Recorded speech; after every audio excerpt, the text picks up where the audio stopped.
Hello friends, ഏവർക്കും market അപ്ഡേറ്റ്സിൻ്റെ ഒരു പുതിയ എപ്പിസോഡിലേക്ക് വീണ്ടും സ്വാഗതം. അങ്ങനെ ഇന്ന് നോക്കിക്കഴിഞ്ഞാൽ വളരെയേറെ ശക്തമായിട്ടുള്ളൊരു റാലിയായിരുന്നു ഇന്ത്യൻ മാർക്കറ്റിൽ കാണാനുണ്ടായിരുന്നത്. നിഫ്റ്റിയിൽ നോക്കിക്കഴിഞ്ഞാൽ നമ്മൾ ഏറെ നാളുകളായി കാത്തിരുന്ന ഒരു ബ്രേക്കൗട്ട്, ഒരു റെക്കോർഡ് ഹൈയിലേക്കുള്ള ഒരു റാലി ഇന്ന് നിഫ്റ്റിയിലും കാണാനുണ്ടായിരുന്നു. നിഫ്റ്റിയിൽ നോക്കിക്കഴിഞ്ഞാൽ ഏകദേശം 245 പോയിൻറ്റ്സിൻ്റെ ഗെയിനോടുകൂടി 16,130ലും, സെൻസെക്സിൽ ഏകദേശം 872 പോയിൻറ്റ്സിൻ്റെ ഗെയിനോടുകൂടി 53,823ലും, ബാങ്ക് നിഫ്റ്റിയിൽ 497 പോയിൻറ്റ്സിൻ്റെ ഗെയിനോടുകൂടി 35,207ലും ക്ലോസ് ആയി. ഇന്ന് സെക്ടർ വൈസ് മാർക്കറ്റ് നോക്കിക്കഴിഞ്ഞാൽ ഇന്ന് ആകപ്പാടെ മീഡിയ, മെറ്റൽ, ഈ ഒരു രണ്ട് സെക്ടറുകളായിരുന്നു ഒരു നെഗറ്റീവ് സൈഡിൽ നിന്നിട്ടുണ്ടായിരുന്നത്. ബാക്കി എല്ലാ സെക്ടറും തന്നെ ഒരു പോസിറ്റീവിലായിരുന്നു. അതിൽ തന്നെ FMCG, ഓട്ടോ, ബാങ്കിങ്, ഫിനാൻഷ്യൽ ഇവരായിരുന്നു ഏറ്റവും കൂടുതൽ റാലി ഇന്ന് മാർക്കറ്റിന് കൊടുത്തിട്ടുണ്ടായിരുന്നത്. ഇനി അതേപോലെ തന്നെ അഡ്വാൻസസ് ഡിക്ലൈൻസ് റേഷ്യോ തുടർച്ചയായിട്ട് നോക്കുകയാണെങ്കിൽ മൂന്നാമത്തെ ദിവസവും ഒരു പോസിറ്റീവ് ബൗണ്ടറിയിൽ, അതുമാത്രമല്ല നല്ലൊരു സ്ട്രോങ് ആയിട്ടുള്ളൊരു പോസിറ്റീവ് ബൗണ്ടറിയിലേക്ക് തിരിച്ചു വന്നിരിക്കുകയാണ്. 44 സ്റ്റോക്കുകൾ അഡ്വാൻസസിലും 6 സ്റ്റോക്കുകളാണ് ആകെ ഡിക്ലൈനിലും പോയിട്ടുണ്ടായിരുന്നത്. ഏറ്റവും കൂടുതൽ പെർഫോം ചെയ്ത സ്റ്റോക്കുകൾ നോക്കിക്കഴിഞ്ഞാൽ Titan, HDFC, IndusInd bank, Nestle, UltraTech cements ഇവരായിരുന്നു നിഫ്റ്റിയിലെ ടോപ്പ് ഗെയിനേഴ്സായിട്ട് നിന്നിട്ടുണ്ടായിരുന്നത്. ബ്രോഡർ മാർക്കറ്റുകളിലേക്ക് വന്നു കഴിഞ്ഞാൽ ചെറിയൊരു ഡിക്ലൈനാണ് കാണാനുണ്ടായിരുന്നത്. മിഡ് ക്യാപ്പിൽ ഒരു ഫ്ലാറ്റ് ആയിട്ടുള്ളൊരു ട്രേഡിങ്ങും സ്മോൾ ക്യാപ്പിൽ 0.15% ലോസും റിപ്പോർട്ട് ചെയ്യപ്പെട്ടു. അപ്പോൾ ഇതാണ് ഇന്നത്തെ ഒരു മാർക്കറ്റിൻ്റെ പിക്ചറായിട്ട് പറയാനുള്ളത്. ഇനി നിഫ്റ്റിയുടെ ഒരു ഡെയിലി ചാർട്ടിലേക്ക് വന്നു കഴിഞ്ഞാൽ കഴിഞ്ഞൊരു ജൂൺ മുതൽ ഒരു കൺസോളിഡേഷനിൽ നിന്ന് മാർക്കറ്റിൽ വളരെ ശക്തമായിട്ടുള്ളൊരു ബ്രേക്കൗട്ടുകൾ ഇന്ന് നമുക്ക് ഉണ്ടായിരിക്കുകയാണ്. അതുമാത്രമല്ല ഒരു 16,000 എന്നുള്ളൊരു സൈക്കോളജിക്കൽ റെസിസ്റ്റൻസിനെയും ബ്രേക്ക് ചെയ്തിട്ടാണ് ഇന്ന് മാർക്കറ്റ് എൻഡ് ആയിട്ടുള്ളത്. അതുകൊണ്ട് തന്നെ വീണ്ടും ഒരു ബൈങ്ങിനുള്ളൊരു സാധ്യതകൾ, വീണ്ടും ഒരു റാലിക്കുള്ളൊരു സാധ്യതകൾ നമുക്ക് നിഫ്റ്റിയിൽ വീണ്ടും എക്സ്പെക്റ്റ് ചെയ്യേണ്ടതുണ്ട്. എന്നിരുന്നാലും നമുക്ക് ഗ്ലോബൽ മാർക്കറ്റിൻ്റെ ട്രെൻഡും നമുക്കൊന്ന് വാച്ച് ചെയ്യണം. എന്നിരുന്നാലും നമുക്കിപ്പോൾ നിഫ്റ്റിയിൽ ഒരു ബ്രേക്കൗട്ടുകൾ നടന്നിരിക്കുന്നു എന്നുള്ളത് മാർക്കറ്റിന് വീണ്ടും വളരെയേറെ ഒരു ഗുണകരമായിട്ടുള്ള ഒരു വാർത്തയായിട്ട് നിലനിൽക്കുന്നുണ്ട്. അപ്പോൾ ഇനി നമുക്ക് ഈ ഒരു 16,000 മുകളിൽ മാർക്കറ്റ് ഹോൾഡ് ചെയ്യുകയാണ് എങ്കിൽ നമുക്കിനി വരും ദിവസങ്ങളിൽ വീണ്ടും ഒരു റാലിക്കുള്ളൊരു സാധ്യതകൾ ഇന്ത്യൻ മാർക്കറ്റിൽ നിലനിൽക്കുന്നുണ്ട്. ഇന്ന് നോക്കിക്കഴിഞ്ഞാൽ ഈ ഒരു റാലിക്കുള്ളൊരു കാരണങ്ങൾ നോക്കിക്കഴിഞ്ഞാൽ ഒന്നാമതായിട്ട് ഇന്ത്യൻ മാർക്കറ്റിൽ വന്ന റിസൾട്ടുകൾ, അത്യാവശ്യം നല്ല റിസൾട്ടുകൾ കുറേ കമ്പനികളെങ്കിലും പബ്ലിഷ് ചെയ്തു എന്നുള്ളതും, അതുപോലെ തന്നെ കൊറോണ സെക്കൻഡ് വേവ് റിസൾട്ടുകളിൽ വലിയൊരു ഇമ്പാക്റ്റുകൾ കൊണ്ടുവന്നിട്ടില്ല എന്നുള്ളൊരു അനലിസ്റ്റിൻ്റെ ഒപ്പീനിയനൊക്കെ കാണുന്നുണ്ടായിരുന്നു. അതുമാത്രമല്ല മാനുഫാക്ചറിങ് PMI ഡാറ്റ പബ്ലിഷ് ചെയ്തത് നോക്കിക്കഴിഞ്ഞാൽ ജൂണിലെ ഒരു ഡിക്ലൈനിന് ശേഷം വീണ്ടും ഒരു തിരിച്ചുവരവ് മാനുഫാക്ചറിങ് PMI ഡാറ്റയിൽ കാണാനുണ്ടായിരുന്നു.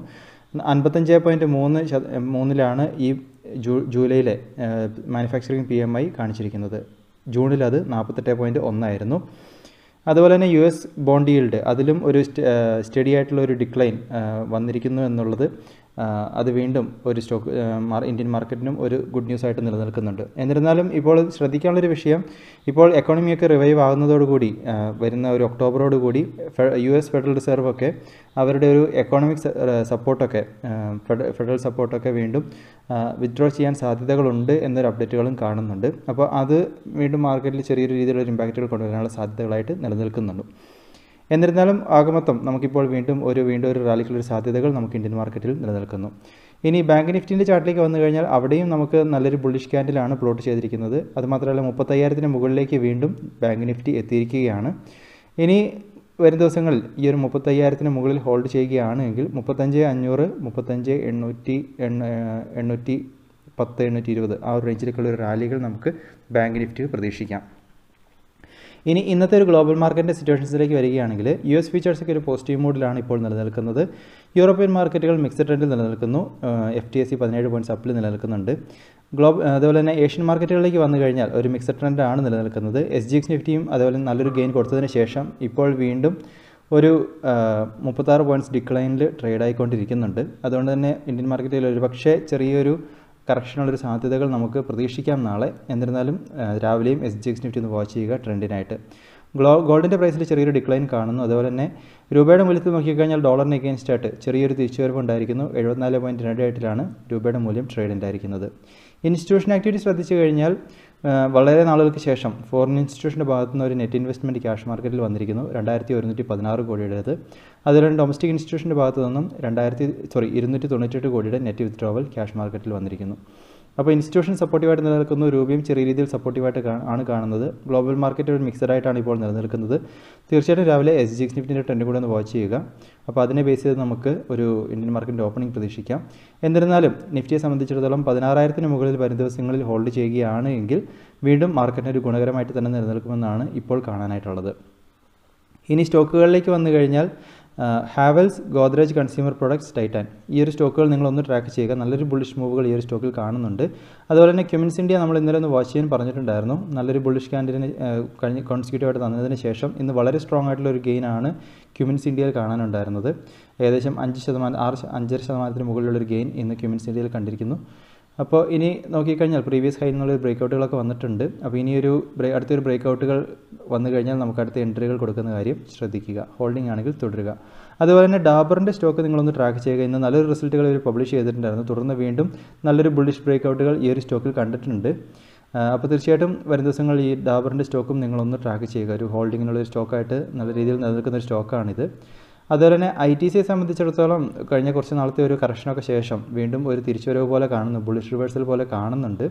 അപ്പോൾ ഈ ഒരു റാലി തുടർന്നാൽ നമുക്ക് ഏകദേശം 213-14 വരെയുള്ള റാലികൾക്കുള്ള സാധ്യതകൾ ITCയിൽ നിലനിൽക്കുന്നുണ്ട്. തീർച്ചയായിട്ടും വരും ദിവസങ്ങളിൽ നിങ്ങൾക്ക് ചെറിയൊരു സ്വിങ്ങിനുള്ളൊരു പോസിബിലിറ്റി പോലെ കാണുന്നു. ഇത് തീർച്ചയായിട്ടും ഒന്ന് ട്രാക്ക് ചെയ്യുക. ഇനി പവർ ഗ്രിഡിനെ സംബന്ധിച്ചിടത്തോളം ബോണസ് ഷെയറിൻ്റെ ഇഷ്യൂ ഒക്കെ നടന്നതിന് ശേഷം വീണ്ടും ചെറിയൊരു ബുള്ളിഷ് റാലികൾ ഉള്ള ഒരു തയ്യാറെടുപ്പുകൾ പവർ ഗ്രിഡിൻ്റെ സ്റ്റോക്കിൽ കാണുന്നുണ്ട്. അപ്പോൾ വരും ദിവസങ്ങളിൽ നമുക്ക് ഇപ്പോൾ നോക്കിക്കഴിഞ്ഞാൽ ഈ ഒരു ലെവലുകളിൽ നിന്ന് അധികം ഒന്ന് ഡൗണിലേക്ക് പോകാതെ വീണ്ടും ഒരു കൺസോളിഡേഷൻ റേഞ്ചിലേക്ക് വന്നിരിക്കുകയാണ്. അപ്പോൾ ഈ ഒരു റേഞ്ചിൽ നിന്ന് ഏകദേശം 175 മുകളിലേക്കൊക്കെ ഒരു ബ്രേക്കൗട്ടുകൾ വന്നു കഴിഞ്ഞാൽ നമുക്ക് വീണ്ടും ഒരു എൻട്രി പോസിബിലിറ്റി പവർ ഗ്രിഡിൽ നിലനിൽക്കുന്നു. ഇനി അതുപോലെ തന്നെ ഭാരത് ഫോർജ് ഈ ഒരു സ്റ്റോക്കിൽ നല്ലൊരു ബുള്ളിഷ് സിഗ്നൽസ് കാണുന്നുണ്ട്. അപ്പോൾ ഇനി നമുക്ക് പ്രീവിയസ് ഹൈയിൽ നിന്നുള്ള ബ്രേക്കൗട്ടുകൾ ഏകദേശം 828 മുകളിലേക്കൊക്കെ ബ്രേക്കൗട്ടുകൾ വന്നു കഴിഞ്ഞാൽ ഭാരത് ഫോർജിനെയും തീർച്ചയായിട്ടും ഒന്ന് കൺസിഡർ ചെയ്യാവുന്നതാണ്. സൺഫാർമയിൽ വീണ്ടും ഒരു ബുള്ളിഷ് എൻഗൾഫിംഗ് പോലത്തെ ഒരു പാറ്റേൺ ഫോർമേഷൻ വന്നിട്ടുണ്ട്. തീർച്ചയായിട്ടും നിങ്ങളുടെ അനാലിസിസിലേക്ക് ഒരു സ്റ്റോക്കിന് വെക്കുക. ദീപക് ഫെർട്ടിലൈസേഴ്സ് നമ്മൾ ഇതിനു മുമ്പ് പറഞ്ഞിട്ടുണ്ടായിരുന്നു. അപ്പോൾ വീണ്ടും ഒരു ബുള്ളിഷ് ബ്രേക്കൗട്ടിനുള്ളൊരു സാധ്യതകൾ ഈ ഒരു സ്റ്റോക്കിൽ കാണുന്നുണ്ട്. അപ്പോൾ കഴിഞ്ഞ ദിവസങ്ങളിൽ നല്ലൊരു ഗെയിനുകൾ ഏകദേശം 65 രൂപയുടെ ഒരു ഗെയിൻ ഈ ഒരു സ്റ്റോക്കിൽ ഇതുവരെ വന്നിരിക്കുന്നു കഴിഞ്ഞ 3 ദിവസങ്ങളിൽ. ഇനിയൊരു ബ്രേക്കൗട്ടുകൾ വന്നു കഴിഞ്ഞാൽ അടുത്ത എൻട്രികൾക്കുള്ളൊരു പോസിബിലിറ്റി ദീപക് ഫെർട്ടിലൈസേഴ്സിൽ നിലനിൽക്കുന്നുണ്ട്. ഐഷർ മോട്ടോഴ്സിനെ സംബന്ധിച്ചിടത്തോളം ജൂലൈ മന്ത് ഓട്ടോ സെയിൽസ് ഡാറ്റയൊക്കെ പബ്ലിഷ് ആയതിനു ശേഷം വീണ്ടും നല്ലൊരു റിവേഴ്സൽ, ഒരു ഡോജി കിട്ടതിന് ശേഷം നല്ലൊരു ബുള്ളിഷ് റിവേഴ്സൽ ഈ ഒരു സ്റ്റോക്കിൽ കണ്ടുവരുന്നുണ്ട്. അപ്പോൾ ഇനി നമുക്ക് ഏകദേശം 2657 മുകളിലേക്കൊക്കെ ഒരു ഓപ്പണിംഗ് വരികയാണെങ്കിൽ ഐഷർ മോട്ടോഴ്സിനെയും കൺസിഡർ ചെയ്യാവുന്നതാണ്. ഇനി പ്രധാനപ്പെട്ട അപ്ഡേറ്റുകളിലേക്ക് പോവുകയാണെങ്കിൽ ആദ്യമേ തന്നെ NCCയെ സംബന്ധിച്ചിടത്തോളം അവർക്ക് ഈ ഒരു ജൂലൈ മാസത്തിൽ 4 ഓർഡറുകൾ, അതായത് ഏകദേശം 1679 കോടി ടോട്ടൽ വർത്ത് ചെയ്യുന്ന 4 ഓർഡറുകൾ വിൻ ചെയ്തതായിട്ട് കമ്പനിയുടെ അനൗൺസ്മെൻറ്റുകളിൽ കാണിച്ചിരിക്കുന്നു. വാബാഗിനെ സംബന്ധിച്ചിടത്തോളം അവർ ഏകദേശം 1230 കോടി വർത്ത് ചെയ്യുന്ന ഓർഡറുകൾ റഷ്യയിലുള്ളൊരു company Amur gas chemical complex, ഇങ്ങനത്തെ ഒരു റഷ്യയിലുള്ളൊരു കമ്പനിയുടെ ഭാഗത്തു നിന്നും വിൻ ചെയ്തതായിട്ട് കമ്പനിയുടെ അപ്ഡേറ്റുകളിൽ കാണിച്ചിരിക്കുന്നു. ഇൻഫോസിസിനെ സംബന്ധിച്ചിടത്തോളം ഫിലിപ്പൈൻസിലുള്ള യൂണിയൻ ബാങ്ക് ഓഫ് ഫിലിപ്പൈൻസ് അവർ ഇൻഫോസിസിൻ്റെ ഡിജിറ്റൽ ബാങ്കിങ് സൊല്യൂഷൻ ഫിനാക്കിൾ അതിനെ അവർ സെലക്ട് ചെയ്തതായിട്ട് അവരുടെ ഒരു ബാങ്കിങ് സൊല്യൂഷനായിട്ട് സെലക്ട് ചെയ്തിരിക്കുന്നതായിട്ട് ഒരു അപ്ഡേറ്റുകൾ കാണിച്ചിരിക്കുന്നു. ഇൻഫോസിസിന് ഇതൊരു ഗുഡ് ന്യൂസ് ആയിട്ട് നിലനിൽക്കുന്നു. ഇനി IRCTCയെ സംബന്ധിച്ചിടത്തോളം അവർ BHELുമായിട്ട് ഭാരത് ഹെവി ഇലക്ട്രിക്കൽസുമായിട്ട് ഒരു ടോക്കിനുള്ളൊരു സാധ്യതകളുണ്ട് എന്നൊരു അപ്ഡേറ്റുകൾ കണ്ടിട്ടുണ്ടായിരുന്നു. അതായത് പ്രൈവറ്റ് ട്രെയിൻസ് ഇന്ത്യയിൽ റൺ ചെയ്യാനുള്ളൊരു പാർട്ട്ണർഷിപ്പിലേക്ക് വരാനുള്ളൊരു ടോക്സ് നടക്കാൻ സാധ്യതയുണ്ട് എന്നൊരു അപ്ഡേറ്റുകൾ ഇന്ന് ന്യൂസുകളിൽ കണ്ടിട്ടുണ്ടായിരുന്നു. അതുപോലെ തന്നെ ടാറ്റ മോട്ടോഴ്സിനെ സംബന്ധിച്ചിടത്തോളം ഇന്ന് മുതൽ ഓഗസ്റ്റ് 3-ാം തീയതി മുതൽ അവരുടെ പാസഞ്ചർ വെഹിക്കിൾസിൻ്റെ പ്രൈസ് ഒരു ആവറേജിൽ 0.8% വരെ ഉയർത്തും എന്ന് കമ്പനിയുടെ അപ്ഡേറ്റുകൾ പറഞ്ഞിരിക്കുന്നു. തുറന്നു നോക്കിക്കഴിഞ്ഞാൽ ഇന്ന് ടാറ്റ മോട്ടോഴ്സിൻ്റെ സ്റ്റോക്കിൽ വീണ്ടും ഒരു അപ് ട്രെൻഡുകൾ കാണാനായിട്ടുണ്ടായിരുന്നു. ഇനി NMDCയെ സംബന്ധിച്ചിടത്തോളം അയൺ ഓർ ഔട്ട്പുട്ട് അത് ഈ ഒരു ഏപ്രിൽ ജൂലൈ കാലയളവിൽ നോക്കിക്കഴിഞ്ഞാൽ 3.6% വർധനവ് ഇതിലുണ്ടായിട്ടുണ്ട്. 11.96 മെട്രിക് ടൺ പ്രൊഡ്യൂസ് ചെയ്യാൻ സാധിച്ചു എന്നാണ് NMDCയുടെ അപ്ഡേറ്റുകളിൽ കാണിച്ചിരിക്കുന്നത്. ഇനി Q1 റിസൾട്ടുകളിലേക്ക് വരുമ്പോൾ ഡാബറിൻ്റെ Q1ലേക്ക് വന്നു കഴിഞ്ഞാൽ നെറ്റ് പ്രോഫിറ്റിൽ ഏകദേശം 28% മുകളിലുള്ള വർധനമാണ് ഉണ്ടായിരിക്കുന്നത്. 438 കോടി നെറ്റ് പ്രോഫിറ്റായിട്ട് കാണിച്ചിരിക്കുന്നു. കഴിഞ്ഞ ജൂൺ ക്വാർട്ടറിൽ അത് 341 കോടിയായിരുന്നു. റവന്യൂ നോക്കിക്കഴിഞ്ഞാൽ അവിടെയും ഏകദേശം 32% അടുത്തുള്ളൊരു വർധനമാണ് ഉണ്ടായിരിക്കുന്നത്. 2611 കോടി റവന്യൂ ആയിട്ട് കാണിച്ചിരിക്കുന്നു. കഴിഞ്ഞ ജൂൺ കാലയളവിൽ അവർക്ക് 1980 കോടിയായിരുന്നു നെറ്റ് പ്രോഫിറ്റായിട്ട് നിലനിന്നത്. ഇനി ഗോദ്രേജ് പ്രോപ്പർട്ടീസിലേക്ക് വരുമ്പോൾ 17 കോടിയുടെ നെറ്റ് പ്രോഫിറ്റാണ് കമ്പനി റിപ്പോർട്ട് ചെയ്തിരിക്കുന്നത്. കഴിഞ്ഞ ജൂൺ ക്വാർട്ടറിൽ അവർക്ക് 19 കോടിയുടെ നെറ്റ് ലോസ് ആയിരുന്നു നിലനിന്നത്. റവന്യൂവിലേക്ക് വന്നു കഴിഞ്ഞാൽ അവിടെയും 19% വർധനവുണ്ടായിരിക്കുന്നു. 86 കോടി നെറ്റ് പ്രോഫിറ്റ് റവന്യൂ ആയിട്ട് കാണിച്ചിരിക്കുന്നു. കഴിഞ്ഞ ജൂൺ ക്വാർട്ടറിൽ അത് 72 കോടിയായിരുന്നു. ബാർബിക്യൂ നാഷണലിലേക്ക് വരുമ്പോൾ 44 കോടിക്ക് അടുത്തുള്ള ഒരു നെറ്റ് ലോസ് ആണ് ഉണ്ടായിരിക്കുന്നത്. എന്നിരുന്നാലും കഴിഞ്ഞ ജൂൺ ക്വാർട്ടറിനെ അപേക്ഷിച്ച് നെറ്റ് ലോസിൽ ഒരു കുറവ് കൊണ്ടുവരാൻ സാധിച്ചിരിക്കുന്നു. കഴിഞ്ഞ ജൂൺ ക്വാർട്ടറിൽ 60 കോടിയായിരുന്നു അവരുടെ നെറ്റ് ലോസ് ആയിട്ട് നിന്നത്. റവന്യൂവിലേക്ക് വന്നു കഴിഞ്ഞാൽ അവിടെ 102 കോടി റവന്യൂ ആയിട്ട് കാണിച്ചിരിക്കുന്നു. കഴിഞ്ഞ ജൂൺ ക്വാർട്ടറിൽ 9.8 കോടിയായിരുന്നു റവന്യൂ ആയിട്ട് നിലനിന്നത്. ഇനി കാൻസായി നെറോളാക്ക് ഇവരുടെ ക്യൂമിലേക്ക് വന്നു കഴിഞ്ഞാൽ 114 കോടി നെറ്റ് പ്രോഫിറ്റായിട്ട് കാണിച്ചിരിക്കുന്നു. കഴിഞ്ഞ ജൂൺ ക്വാർട്ടറിൽ അത് 33 കോടിയായിരുന്നു. റവന്യൂ നോക്കിക്കഴിഞ്ഞാൽ അവിടെയും അവർക്ക് നല്ലൊരു വർധന, ഏകദേശം ഒരു ഡബിളായിട്ട് ഉയർന്നതായിട്ട് കാണുന്നു. 1402 കോടി റവന്യൂ ആയിട്ട് കാണിച്ചിരിക്കുന്നു. കഴിഞ്ഞ ജൂൺ ക്വാർട്ടറിൽ അത് 638 കോടിയായിരുന്നു നിലനിന്നത്. ഇനി അദാനി പോർട്സിലേക്ക് വന്നു കഴിഞ്ഞാൽ അവരുടെ റിസൾട്ടിൽ നല്ലൊരു ഗ്രോത്താണ് ഉണ്ടായിരിക്കുന്നത്. 72% വർധനവ് നെറ്റ് പ്രോഫിറ്റിൽ ഉണ്ടായിട്ടുണ്ട്. ഇയർ ഓൺ ഇയറിൽ 1307 കോടി നെറ്റ് പ്രോഫിറ്റായിട്ട് റിപ്പോർട്ട് ചെയ്തിരിക്കുന്നു. റവന്യൂ നോക്കിക്കഴിഞ്ഞാൽ അവിടെയും ഏകദേശം 99% വർധനവ് ഉണ്ടായിരിക്കുന്നു. 4557 കോടി വരുമാനമായിട്ട് കാണിച്ചിരിക്കുന്നു. ഇനി എയർടെലിൻ്റെ Q1ലേക്ക് വരുമ്പോൾ നെറ്റ് പ്രോഫിറ്റിൽ ഈ കഴിഞ്ഞ മാർച്ച് ക്വാർട്ടറിനെ അപേക്ഷിച്ച് 63% ഡിപ്പാണ് അവർക്കുണ്ടായിരിക്കുന്നത്. 284 കോടി നെറ്റ് പ്രോഫിറ്റായിട്ട് കാണിച്ചിരിക്കുന്നു. എന്നിരുന്നാലും റവന്യൂവിൽ ഒരു 4% വർധനവ് ഈ കഴിഞ്ഞ മാർച്ച് ക്വാർട്ടറിനെ അപേക്ഷിച്ച് അവർക്കുണ്ടായിട്ടുണ്ട്. 26,854 കോടി റവന്യൂ ആയിട്ട് കാണിച്ചിരിക്കുന്നു. അതുപോലെ തന്നെ കസ്റ്റമർ ബേസ് നോക്കിക്കഴിഞ്ഞാൽ അവിടെയും ഏകദേശം 4.61 കോടി കസ്റ്റമേഴ്സിനെ ഇയർ ഓൺ ഇയറിൽ ഗ്രോത്ത് റിപ്പോർട്ട് ചെയ്തതായിട്ടാണ് കാണിച്ചിരിക്കുന്നത്.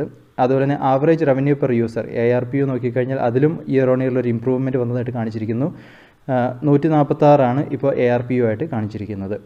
ഇനി ഐഡിയേൻ്റെ സ്റ്റോക്ക് നോക്കിക്കഴിഞ്ഞാൽ ഇന്ന് ഏകദേശം 10% ഒരു ഫോളാണ് റിപ്പോർട്ട് ചെയ്തത്. അതിനൊരു കാരണമായിട്ട് വന്നത് അവരുടെ ചെയർമാൻ്റെ ഭാഗത്തു നിന്ന് വന്ന കമൻട്രികളായിരുന്നു. അതായത് അദ്ദേഹത്തിൻ്റെ കയ്യിലുള്ള മുഴുവൻ സ്റ്റേക്കും ഗവൺമെൻറ്റിന് ഓഫർ ചെയ്യാം ഈ ഒരു കമ്പനീനെ ഒന്ന് തിരിച്ച് കരകയറ്റുന്നതിനായിട്ട് എന്നൊരു അനൗൺസ്മെൻറ്റുകൾ അദ്ദേഹത്തിൻ്റെ ഭാഗത്ത് നിന്ന് വന്നിട്ടുണ്ടായിരുന്നു.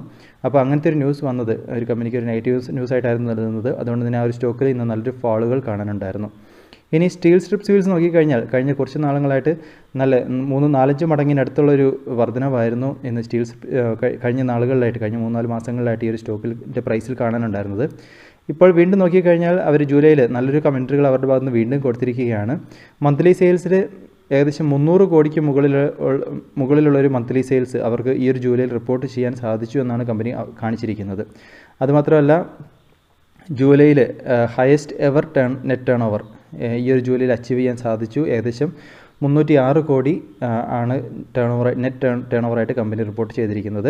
അപ്പോൾ ഇങ്ങനത്തെ ഒരു ഗുഡ് ന്യൂസ് വന്നത് ഇന്ന് നോക്കിക്കഴിഞ്ഞാൽ സ്റ്റോക്കിൻ്റെ പ്രൈസിൽ വീണ്ടും ഒരു അപ്പർ സർക്യൂട്ട് വരെ ടച്ച് ആയിട്ടുണ്ടായിരുന്നു.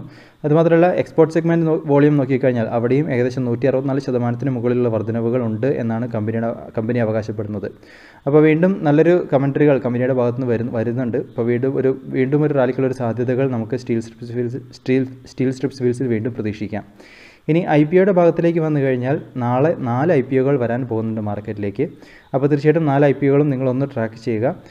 നിങ്ങളുടെ ഭാഗത്ത് നിന്ന് അനാലിസിസ് നടത്തിയതിന് ശേഷം പല ബ്രോക്കറേജ് ഫേമും സബ്സ്ക്രൈബ് ഒക്കെ അങ്ങനത്തെ ഒരു കമൻട്രികളൊക്കെ കൊടുക്കുന്നുണ്ട്. ദേവയാനി ഇൻ്റർനാഷണൽ അങ്ങനെ അവർക്കൊക്കെ തീർച്ചയായിട്ടും നിങ്ങളുടെ ഭാഗത്തു നിന്നൊക്കെ അനാലിസിസ് നടത്തുക. അതിനുശേഷം നിങ്ങളുടെ ഡിസിഷനിലേക്ക് പോകുന്ന കാര്യം ശ്രദ്ധിക്കുക. അതുപോലെ തന്നെ അടുത്ത ആഴ്ച നോക്കിക്കഴിഞ്ഞാൽ വീണ്ടും 2 IPOകൾ വരാൻ പോകുന്നു.